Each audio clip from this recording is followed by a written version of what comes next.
가끔씩 드는 의문들이 있죠. 우리 각자마다 의문들이 있을 겁니다. 흔하게 하는 말은 하나님이 정말 계시다면, 그러면서 그 뒤에 우리가 의문점을 갖는 것들이 있죠. 그리고 또 우리가 좀 더 좁은 범위로 그거를 의문점을 든다면, 누구보다 하나님을 잘 믿고 섬긴 그분에게 왜 이런 일이 생기는 겁니까? 라는 것. 누구보다도 교회를 위해서 몸이 닳도록 헌신한 내가 왜 이런 병에 걸려야 되는 겁니까? 라는 질문. 믿음이 성숙한 사람은 두 가지를 받아들입니다. 악인의 형통과 의인의 고난. 믿음이 성숙한 사람이 받아들이는 두 가지예요. 그 두 가지에 대해서 의문을 갖지 않으니까 성숙한 믿음의 사람은 받아들이는 거예요. 왜냐하면 그 두 가지는 영원하지 않다고 성경이 말씀하고 있거든요. 악인의 형통도 잠깐이고 의인의 고난도 잠깐이라고 성경은 말씀하거든요. 그리고 각각의 그 상태, 악인의 형통과 의인의 고난, 각각의 그 상태가 그렇게 되는 것도 하나님의 깊은 뜻이 담겨 있다는 것을 알기 때문에 의문을 갖지 않아요. 예수님의 제자들이 예수님과 함께 길 가시다가 맹인된 사람을 발견하죠. 그때 제자들이 예수님에게 주여, 저 사람이 맹인으로 사는 것은 누구의 죄로 인함이니까? 자기니까? 그의 부모니까? 라고 예수님께 물었을 때 예수님이 답변을 하시죠. 이 사람이나 그 부모의 죄로 인한 것이 아니라 그에게서 하나님이 하시는 일을 나타내고자 하신다. 그렇게 말을 해요. 그 맹인을 통해 하나님이 나타내고자 하시는 일이 뭐였을까요? 예수님의 만져주심으로 눈을 뜨게 하는 겁니다. 눈을 뜨게 하는 거였죠. 그리고 맹인의 눈을 뜨게 해서 그 한 사람, 맹인의 눈을 뜨게 해서 하나님이 뭘 나타내고자 하신 걸까요? 이 사람을 고쳐준 예수가 바로 하나님이 보내신 그리스도, 독생자라는 것을 사람들에게 보여주기 위한 거죠. 이 예수라는 자가 내가 너희를 위해서 보내준 독생자, 내 아들, 너희의 구원자 그리스도라 라고 하는 것을 맹인의 눈을 뜨게 하심으로 많은 사람들에게 보여주기 위한 것, 이게 하나님이 나타내고자 하시는 일이에요. 그 예수님을 믿는 우리도 그렇게 하나님의 역사하심이 우리 신앙생활 속에 많이 나타날 때가 있는데, 우리가 느끼는 때도 있고 못 느끼는 때도 있어요. 우리도 오히려 어떤 때는 반대의 경우를 많이 느끼는 경우도 있는데, 믿음 생활을 잘 했는데, 교회를 위해서 헌신적으로 잘 섬겼는데 사업이 폭망했다든지 중병에 걸렸다든지 가족 중에 누가 실족했다든지 이런 일이 생기면 그걸 가지고 이제 누구의 죄냐, 내 죄인가, 내 자식의 죄인가 헤아리면서 또 하나님 앞에 불편해하는 모습을 보일 수도 있는데, 하나님은 그런 경우마다 우리 가정에 하나님이 하고자 하시는 일을 나타내는 것입니다. 물론 경우에 따라서 우리의 죄 때문에, 나의 어떤 죄 때문에 그걸 깨닫게 하시고자, 나로 회개하게 하시고자 어떤 일이 발생하는 경우도 있지만 그렇지 않은 경우도 많이 있죠. 하나님께서 우리 가정을 통해서, 나를 통해서 어떤 귀한 일을 나타내시고자 연단을 주시는 경우도 많아요. 그런 경우가 이제 그렇게 우리가 믿음으로 수긍하고 받아들이면 믿음의 도약을 이루어가는 겁니다. 하나님이 하시는 일은 맹인된 자를 보게 하신 것처럼 우리를 보게 하시고 우리를 일으켜 세우시는 일이 하나님이 하시는 일입니다. 우리가 혹시 고난 가운데 있더라도 거기에서 계속 허우적대며 머무르기를 하나님 원하지 않으셔요. 거기에서 우리를 끌어내서 이끌어 주시는 것이, 일으켜 세우시는 것이 하나님이 하시는 일입니다. 그 일을 우리의 구원자 되신 예수 그리스도의 이름으로 하나님도 행하시죠. 믿음의 도약은 믿음이 약했던 사람한테만 필요한 건 아닙니다. 믿음이 훌륭한 사람도 믿음의 도약은 계속 필요합니다. 이 말이 좀 어떨지 모르겠는데요. 사람의 훌륭함은 훌륭한 것 뿐이지 완전함은 아니에요. 사람의 훌륭함은 그냥 훌륭한 것 뿐이지 완전함은 아니라고요. 완전함은 하나님께만 있습니다. 성경에서 그와 같은 인물을 든다면 욥이에요. 훌륭한데 완전하진 않는 사람, 바로 욥이죠. 욥기를 보면 서론과 변론을 빼면 나머지 대부분의 이야기가 욥과 그의 세 친구들의 주고받는 변론, 그런 이야기고, 뒤에 가서 이제 나이가 어린 엘리후라는 사람이 등장하고 또 하나님이 등장해서 계속 욥하고 대화를 나누는 내용이 대부분의 이야기예요. 그러니까 욥기를 보면 욥이 아브라함이나 야곱이나 모세의 경우는 파노라마처럼 그들의 일대기가 성경에 쭉 나와 있는데, 욥의 경우는 그의 일생이 파노라마처럼 그렇게 나와 있는 건 아니에요. 단지 욥기 서두에 욥이 어떤 사람인가는 잘 소개하고 있는데, 짤막하게 소개하고 있는데, 그 짤막한 소개가 욥을 아주 훌륭하게 평가하고 있습니다. 아주 누가 읽어봐도 욥은 참 훌륭한 사람이구나라고 느껴져요. 온전하고 정직하며 하나님을 경외하며 악에서 떠난 자더라. 그에게 아들 7과 딸 3이 있는데 아들들이 자기 생일잔치 때마다 누이 3명도 같이 불러서 그렇게 잔치를 베풀고, 잔치가 끝나면 그 아버지 욥은 아들들의 명수대로 번제를 하나님 앞에 드렸다라고 소개하고 있어요. 그렇게 한 까닭은 혹시 내 아들들이 잔치 기간 동안에 죄를 범해서 하나님을 욕되게 했을지 몰라서 그렇게 잔치를 마칠 때마다 하나님 앞에 아들들의 수대로 번제를 드렸다는 거예요. 그리고 그 뒤에 더 붙는 말이 욥의 행위가 항상 이랬더라 라고 평가하고 있습니다. 그러니까 그 욥의 평가 그 단 몇 절이지만 욥이 어떤 사람인지를 잘 소개해주는, 특별히 그의 신앙이 어떤가를 잘 소개해주는 말인데, 그 몇 절을 읽어보면 이런 사람도 믿음의 도약이 더 필요한가 싶을 정도로 아주 훌륭해요. 그러나 믿음의 도약은 이 세상을 떠나는 날까지 계속됩니다. 왜냐하면 우리가 믿음을 말할 때 누굴 믿는 거예요? 하나님이잖아요. 하나님을 믿는 건데 우리는 죽는 날까지 하나님을 다 모르고 죽어요. 죽는 날까지. 하나님이 창조하신 세상도 우리가 죽는 날 동안 다 모르고 죽는데, 하나님이 창조하신 우주도 우리는 티끌만큼만 알다가 죽는 인생인데, 하물며 그 모든 것을 지으신 하나님을 우리가 어떻게 평생 동안 다 알아요? 죄로부터 구원받는 길은 성경에서 명료하게 알려주셨기 때문에 그 방법대로 우리가 구원받으면 돼요. 하나님이 보내신 독생자 예수 그리스도를 나의 구주로 영접하면 우리는 구원의 길로 이릅니다. 그거는 성경에서 명료하게 알려주셨어요. 그거는 그 구원받는 방법은 그걸로 충분하기 때문에 그렇게 믿으면 우리는 구원의 길로 이르게 되죠. 예수님을 믿으면 하나님을 아는 자가 돼요. 그러나 성경에 기록된 하나님은 그분의 전부를 나타낸 것이 결코 아닙니다. 성경에 기록된 하나님은 우리가 흔히 말하는 빙산의 일각 정도에 불과해요. 이 말씀을 한번 참고로 읽어볼까요? 요한복음 21장 25절인데 한번 우리가 참고로 읽어보겠습니다. 시작! 예수께서 행하신 일이 이외에 많으니 만일 낱낱이 기록된다면 이 세상이라도 이 기록된 책을 들기에 부족할 줄 알아라. 저게 요한복음 말씀인데 사실 요한복음만 그 한 권만 읽어봐도 예수님이 누구신지 다 웬만큼 알아요. 나는 세상의 빛이다. 나는 양의 문이다. 나는 참 빛이다. 나는 길이요 진리요 생명이다. 나 외에는 아버지께로 갈 자가 없느니라. 그렇게 예수님이 유독 자신에 대해서 구구절절 자세하게 소개하신 그 책이 요한복음이에요. 그래서 예수님을 처음 믿는 사람이 요한복음만 정독해도 예수님이 누구신지 잘 알고 믿을 수 있어요. 그런데 저렇게 요한복음이나 그 외에 또 창세기부터 계시록까지 66권 방대한 성경책을 우리는 1년에 한 번 읽기도 힘든, 대다수가 그렇게 읽기 힘든 그런 많은 양의 성경책인데, 그 성경의 그 방대한 양으로도 하나님에 대해서 다 기록한 것이 아니래요. 하나님에 대해서 다 기록을 했다가는 성경책 이거 한 권 가지고는 턱없이 부족하다는 거죠. 세상에 쌓을 곳이 없을 정도로 많이 기록이 돼야 하나님에 대해서 다 기록하는 것이라고 그렇게 저기서 말씀해주고 있는 것이죠.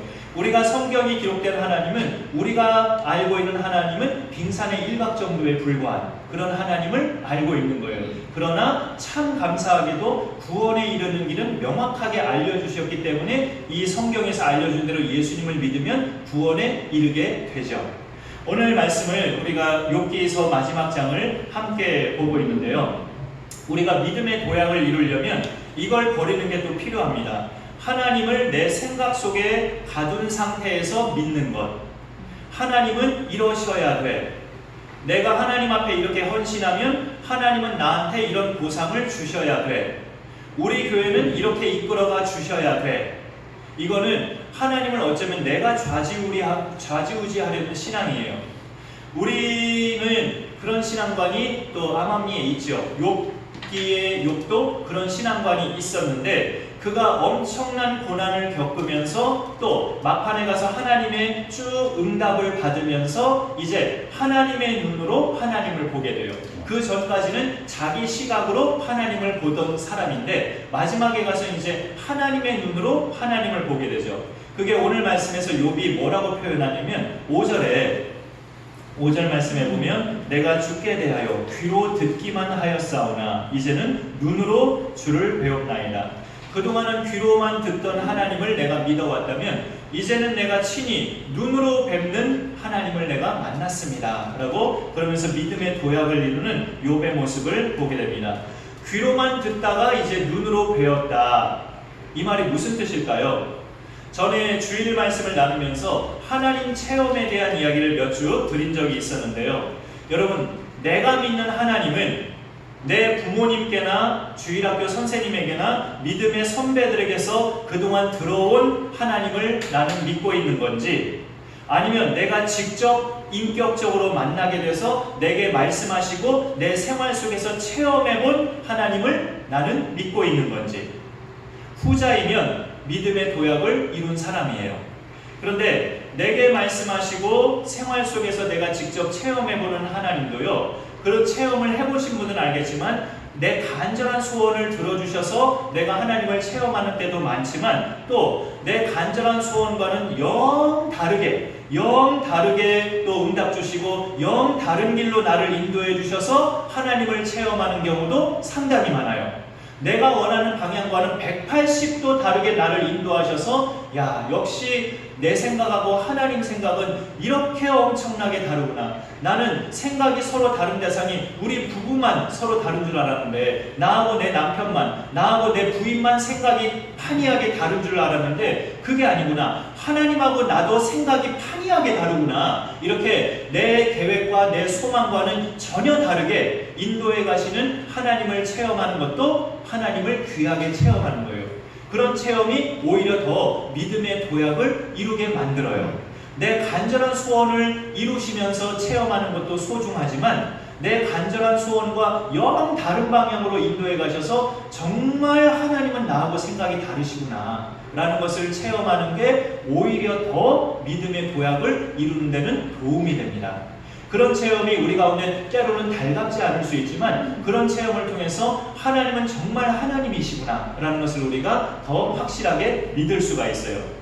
욥의 믿음은 훌륭했지만 그동안 그의 자기 집안에서 그렇게 쭉 이어져온 신앙적 전통이나 믿음의 선조들이 자기한테 가르쳐준 대로 믿었던 신앙이었어요. 욥기 서두에 그가 아들들의 생일잔치가 끝날 때마다 아들들의 명수대로 번제를 드렸다는 그 신앙적 습관이 그걸 증명해 줍니다. 여지껏 부모님에게 선조에게 배운 대로만 하나님을 믿은 거예요.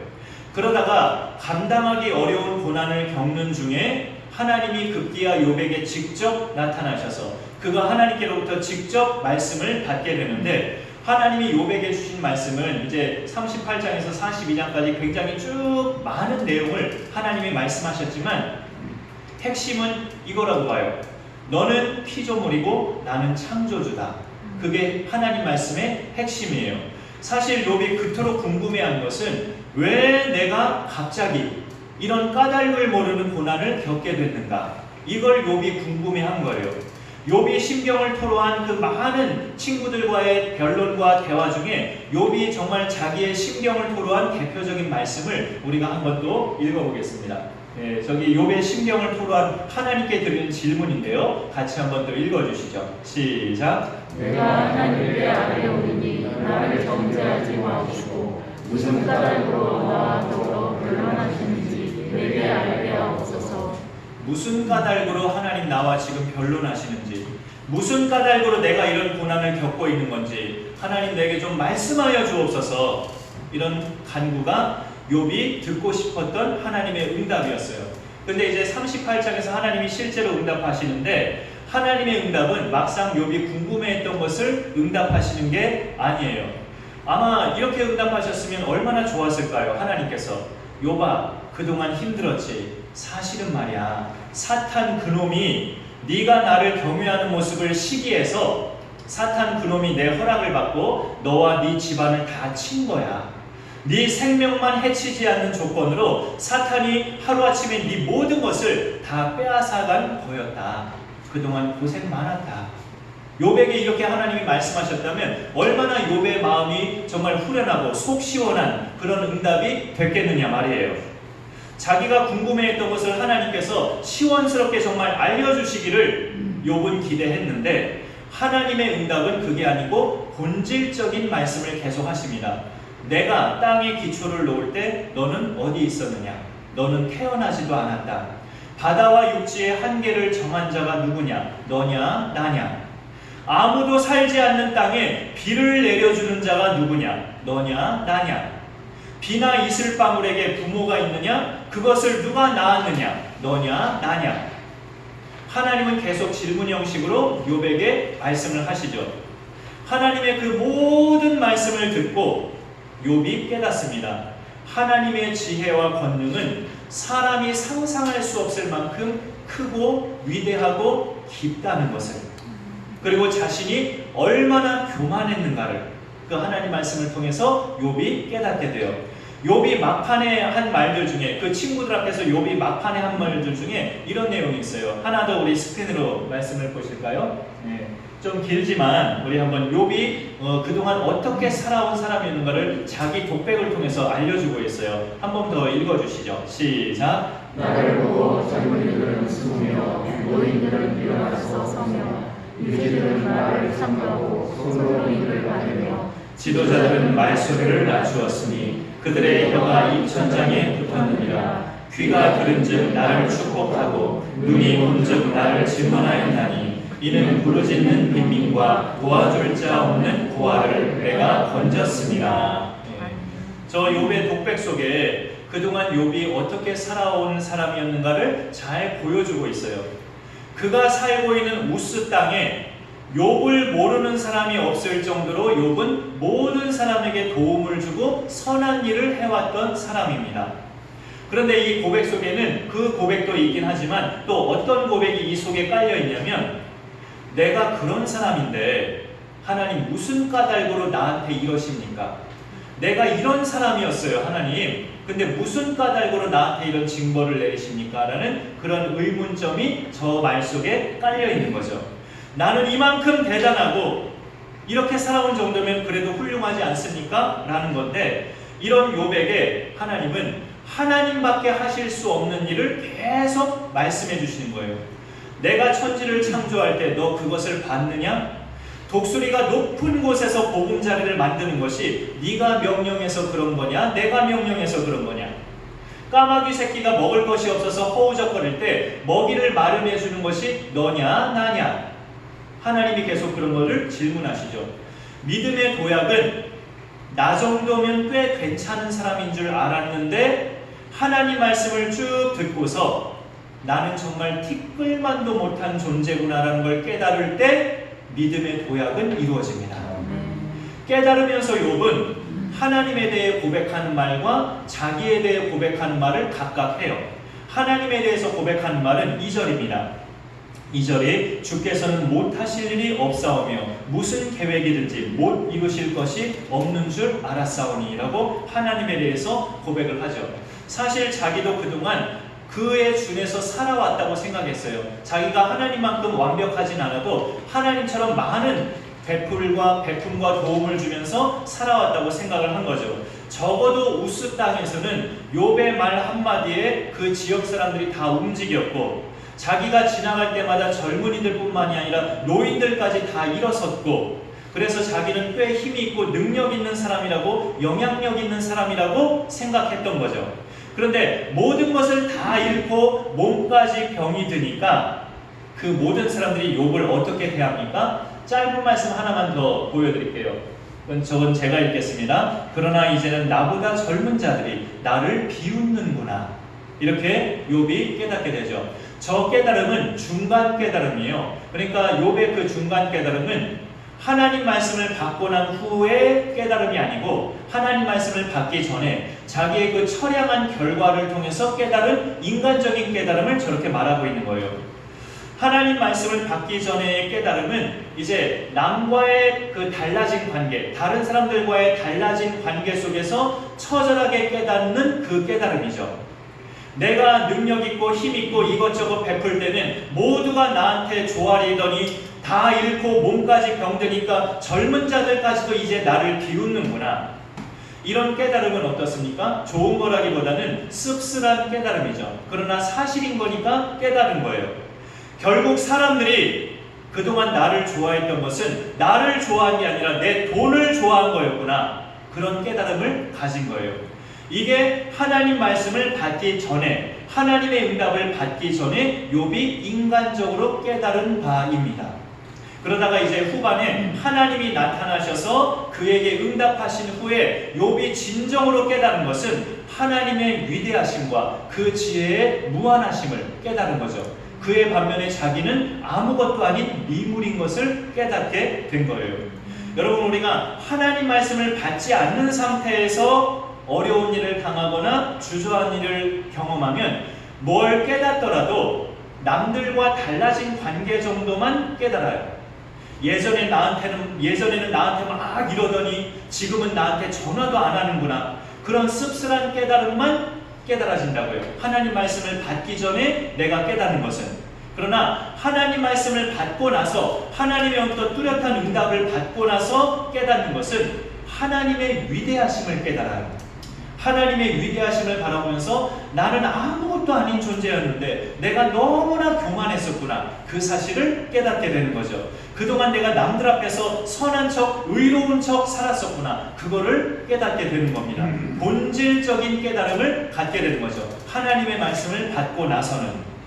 그래서 3절은 욥이 자신에 대해서 고백하는 겁니다. 3절은 무지한 말로 이치를 가리는 자가 누구니까 하면서 자기는 정말 무지했고 이치를 가리는 어리석은 자였다는 것을 욥이 하나님 앞에 고백하고 있는 거예요.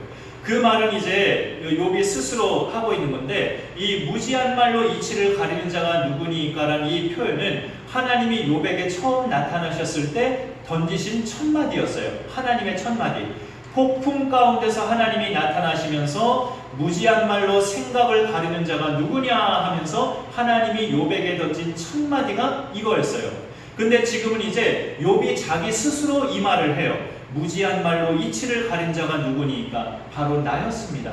내가 이렇게 어리석었습니다. 내가 이렇게 교만했습니다. 내가 이렇게 정말로 하나님 앞에 죄인이 나는 아닌 줄 알았는데 나야말로 극한 죄인이었습니다 하면서 하나님의 위대하심 앞에 자신은 무지한 자였다는 것을 욥이 깨닫게 돼요.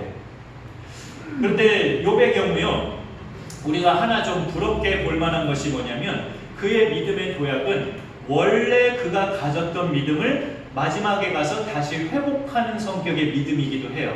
원래 욥은 그런 정도의 믿음을 갖고 있었어요. 모든 것이 하나님의 주권 속에 있고 모든 결정은 하나님의 그 손안에 있다는 믿음을 욥은 원래부터가 가지고 있었다고요. 그러다가 이제 자꾸 고난이 길어지고 친구들이 자기한테 면박만 주고 그러니까 하나님에 대해서 욥도 막 따지기 시작했고, 자기는 의인인데 나는 선했는데 나는 좋은 일만 했는데 내가 왜 이래야 됩니까? 그러면서 이제 욥이 믿음을 실족하게 된 거죠. 잠깐. 원래 그의 첫 믿음은 1장과 2장에서 욥의 믿음은 하나님 앞에 순수했고 하나님의 절대 주권을 인정하는 믿음이었단 말이죠. 그가 1장에서 모든 것을 잃었을 때 그가 고백한 첫 마디가 뭐였습니까? 내가 모태에서 알몸으로 나왔사온즉 또한 알몸이 그리로 돌아가올지라 주신 이도 여호와시요 거두신 이도 여호와시오니 여호와의 이름이 찬송을 받으실지로다 하면서 하나님의 절대 주권을 인정했단 말이에요. 내 모든 소유물은 하나님이 다 주신 거였으니 하나님이 원하셔서 다 거두어 가신 것 아닌가. 그러면 내가 하나님을 찬송하리라. 하나님이 원하셔서 거두어 가셨다면 그걸로 나는 만족하리라. 하나님의 절대 주권을 욥이 인정했다고요. 그리고 2장에 넘어가서 또 사탄이 욥의 발바닥부터 정수리까지 몸을 쳐서 정말 종기가 났잖아요. 그래서 질그릇 조각으로 욥이 자기 몸을 박박 긁고 있으니까 그 부인이 욥에게 뭐라고 말합니까? 하나님을 욕하고 죽으라. 너 그런 식으로 살아서 뭐하냐 하면서 남편에게 하나님을 저주해요. 그럴 때도 욥은 하나님 앞에 죄를 범하지 않았어요. 그대의 말이 어리석은 한 여자의 말과 같도다. 우리가 하나님께 복을 받았은즉 화도 받지 않겠느냐 하면서 하나님 앞에 입술로 죄를 범하지 않았다고 되어 있어요. 1장과 2장에서의 욥의 신앙은 하나님의 절대 주권을 인정하는 정말 순수한 믿음이었어요. 그런데 이제 42장에 와서 그의 믿음은 그가 처음에 갖고 있었던 그 순수한 믿음, 하나님에 대해서 인정했던 절대 주권의 신앙을 다시 회복하는 믿음이었습니다. 여러분, 믿음의 도약이라는 것은 내 믿음이 낮은 상태였었다가 높은 단계로 올라가는 것도 믿음의 도약이지만, 원래 좋았던 믿음이 떨어졌다가 다시 원래 좋았던 믿음으로 회복하는 것도 믿음의 도약입니다. 여러분의 첫 믿음이 어땠습니까? 순수하고 좋았다면 그 순수하고 좋았던 믿음으로 다시 돌아가는 것도 믿음의 도약이에요. 그동안 내가 세상 세파에 힘들게 살아오면서 여러 면에서 내 믿음이 때가 묻고 정말 엉겨져 있고 복잡해진 그런 믿음이었다면, 다시금 하나님의 말씀을 받고 욥처럼 하나님의 말씀을 받고 그 모든 때 묻은 믿음이 닦아지는 것이 다시 첫 믿음을 회복하는 건데, 그것도 믿음의 도약이에요. 그것도. 그래서 우리가 에베소 교회 성도들에게 예수님이 하신 말씀처럼 첫사랑을 회복하는 것도 대단한 믿음의 도약입니다. 그런 믿음의 도약도 우리 가운데 이루어질 수 있기를 간절히 소망합니다. 예. 그 믿음을 욥이 회복하면서 욥에게 자연히 따라오는 거 하나가 뭐였냐면 회개입니다. 회개. 6절에 보시면, 그러므로 내가 스스로 거두어드리고 티끌과 재 가운데에서 회개하나이다. 욥이 회개하는 역사가 일어나요. 이 욥의 회개는 그동안 친구들이 주장했던 것처럼 네 고난은 너 죄 때문이다, 네 죄를 회개해라 라는 그런 의미의 회개가 아니라, 그거는 오히려 하나님이 욥의 친구들을 책망하셨어요. 너희들은 욥을 잘못 알고 있다. 욥은 나에 대해서 정확히 알고 있는데 너희들은 나에 대해서 잘못 알고 있다 하면서 하나님이 오히려 욥의 친구들을 책망하십니다. 욥이 하나님 앞에 아뢰는 회개는 하나님의 말씀을 그가 쭉 듣고 나서 자신의 무지함과 교만함을 회개한 거예요. 그동안 나는 제법 성실하게, 신실하게, 부끄럽지 않게, 본이 되게 모든 면에서 그렇게 살아왔다고 생각했는데, 알 수 없는 고난을 받으면서 또 하나님에 대해서 편협된 지식을 알고 있는 친구들의 공격을 받으면서 자기가 하나님 앞에 막 따지기 시작했거든요. 자신의 의로움을 계속 욥이 강조했잖아요. 그것에 대해서 자기가 너무나 무지했고 교만했다는 것을 회개한 거예요. 이 고난 때문에, 친구들의 모욕적인 말 때문에 내가 하나님 앞에 감히 따지고 내가 하나님 앞에 대드는 것처럼 따졌던 것을 용서하여 주옵소서. 자신의 교만과 무지함을 회개한 거예요. 여러분 속에 불신앙적인 요소가 있으시다면 혹시 뭐가 있으십니까? 기도했는데 마음이 불안한 것? 성경 말씀보다는 사람들이 내게 해주는 말이 더 믿어지는 것? 이렇게 기도한다고 뭐가 달라지나 생각되는 것? 이런 것들이 불신앙이잖아요. 하나님을 못 믿는 것. 그 다 불신앙인데, 그거 못지않은 또 하나의 불신앙이 있어요. 공로주의. 내가 이만큼 된 것은 하나님과 교회를 위해 내가 말할 수 없는 헌신과 부끄럽지 않게 살아온 내 떳떳함의 결과다. 이런 공로주의야말로 불신앙입니다. 하나님을 믿지 않는. 내가 이만큼 된 것은 성경에 분명히 나와 있어요. 하나님의 은혜라고. 나의 나 된 것은 하나님의 은혜라고 성경에 분명히 나와 있는데, 내가 지금 이만큼 된 것은 내가 교회와 하나님을 위해서 말할 수 없는 헌신과 부끄럽지 않게 살아온 내 떳떳함의 결과다. 이런 공로주의가 앞서는 거야말로 불신앙이라고요. 하나님의 은혜를 받아들이지 못하는 불신앙입니다. 우리는 입술로는 나의 구원과 내가 천국행이 된 것이 오직 하나님의 은혜요 믿음으로만 된 것이라고 고백은 하지만, 은근히 내 자신의 선함을 강조합니다. 특히 때 맞춰서 그 뒤에 어떤 복이 따라오면 그런 생각을 더더욱 하게 되죠. 내가 하나님을 위해서 이렇게 수고했더니 하나님이 나에게 이런 복을 주시는구나. 그런 생각이 나쁘다고 볼 수는 없어요. 그리고 그런 생각이 이단적인 생각도 아니에요. 그러나 그런 생각이 공로주의로 흘러가기는 쉽습니다. 공로주의. 모든 것이 하나님의 은혜로 된 건데 그 은혜가 뒤처지고 나의 수고와 애씀으로 된 것이라는 공로주의가 앞서다 보면 그거야말로 하나님을 믿지 않는 불신앙이에요. 욥이 회개한 것이 바로 그 부분입니다. 믿음의 도약을 이루는 과정에서 반드시 들어가야 되는 것이 회개예요. 회개. 내가 너무 잘났었습니다. 내가 너무 교만했었습니다. 내가 내 의로움을 너무 자랑했었습니다. 하나님의 모든 것이 하나님의 은혜였는데 그건 뒷전이 되고 내가 나를 자랑했었습니다. 이런 회개가 이루어질 때 믿음의 도약이 이루어집니다. 그동안 나도 모르게 때묻고 먼지 묻고 더럽혀진 내 믿음을 하나님 말씀으로 닦아내고 털어내는 것이 회개예요. 욥의 회개는 주목이 되는 것이 있는데 아직 고난이 끝나지 않은 중에 회개한 거예요. 티끌과 재 가운데서 내가 회개하나이다. 6절에서 그렇게 말하고 있잖아요. 아직 그의 극심한 고난이 끝나지 않았어요. 그 몸의 종기가 아직 낫지 않았고 그 가정이 아직 회복되지 않았다고요. 그의 모든 것이 회복된 시점은 10절입니다. 오늘 본문은 아니지만 여러분 성경의 10절을 보시면 욥이 그의 친구들을 위하여 기도할 때 여호와께서 욥의 곤경을 돌이키시고라고 되어 있죠. 욥의 모든 고난이 끝난 시점은 10절에 가서야 끝나요. 회개는 6절에서 회개합니다. 그의 모든 고난이 끝나기도 전에, 병이 낫기도 전에, 가정 경제가 회복되기도 전에 하나님 앞에 회개한 거예요. 자식이 다시 되살아나기도 전에 회개한 거란 말이에요. 아직 모든 게 여전히 그대로 있을 때 회개한 거란 말이에요. 그런 회개가 진정으로 의미가 있어요. 모든 것이 다 회복되고 하나님이 나에게 복을 주시고 내 병을 낫게 하시고 나서 회개하는 것은 그렇게 큰 의미가 없습니다. 그 모든 것이 그대로 있는 중에 회개하는 것이 진정으로 하나님이 기뻐 받으시는 회개가 돼요. 내가 아직 모든 것이 해결되지도 않았는데 하나님 내가 잘못했었군요. 내가 교만했었군요.